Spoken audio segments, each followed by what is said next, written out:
আসসালামু আলাইকুম। আমি professor A K M Monjurul Alam, professor and head of cardiac surgery, জাতীয় হৃদরোগ ইনস্টিটিউট, শেরেবাংলা, ঢাকা।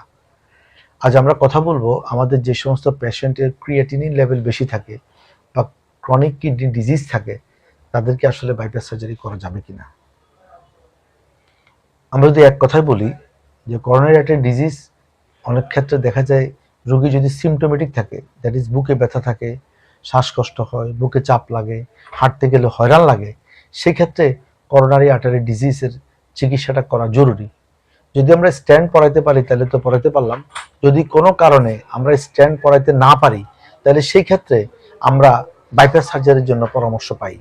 অর্থাৎ কার্ডিওলজিস্ট আমাদেরকে অ্যাডভাইস করে যে আর্জেন্ট বাইপাস সার্জারি করার পরামর্শ দেওয়া হলো। সেক্ষেত্রে দেখা গেল রোগীর ক্রিয়েটিনিন 1.34 যেখানে নর্মাল সেখানে 2 থাকে, 2.1 থাকে, 2.5 থাকে, অনেকে 3ও থাকে। সেক্ষেত্রে অ্যাজ এ হার্ট সার্জন আমরা কার্ডিওলজিস্ট যে পরামর্শ দিয়েছেন আর্জেন্ট বাইপাস সার্জারি করার জন্য, বিশেষ করে left main coronary artery disease যেগুলা রক্তনালীর গোড়া বন্ধ, সেগুলো প্রচণ্ড বুকে ব্যথা করে এবং এটা ইমার্জেন্সি বাইপাস সার্জারি করা উচিত। সেক্ষেত্রে আমরা ক্রিয়েটিনিনটা কন্ট্রোল করার জন্য নেফ্রোলজিস্টের একটা অপিনিয়ন নিই, রোগীদের সাথে কাউন্সিলিং করি এবং ক্রিয়েটিনিন কমার জন্য যদি কোনো ওষুধ নেফ্রোলজিস্ট সাজেস্ট করে সেগুলোকে আমরা কাজে লাগাই। পাশাপাশি রোগীর সাথে আমরা কথা বলে অপারেশন পরবর্তী যদি প্রয়োজন হয় এটা ডায়ালিসিসের কথাও পেশেন্টের সাথে আমরা আলাপ করি। তার মানে এই না যে ক্রিয়েটিনিন বেশি হলে বাইপাস সার্জারি করা যাবে না। বাইপাস সার্জারি করা যাবে, কিন্তু সেটা ঝুঁকি থাকে।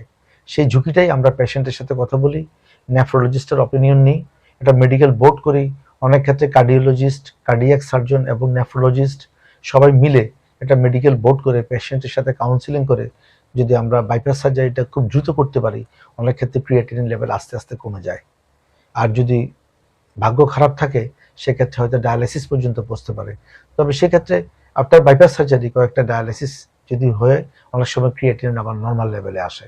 তাই ক্রিয়েটিনিন লেভেল বেশি হলেই কিডনিতে ক্রিয়েটিনিন বেশি হলেই যে বাইপাস সার্জারি করা যাবে না, এটা একটা ভ্রান্ত ধারণা।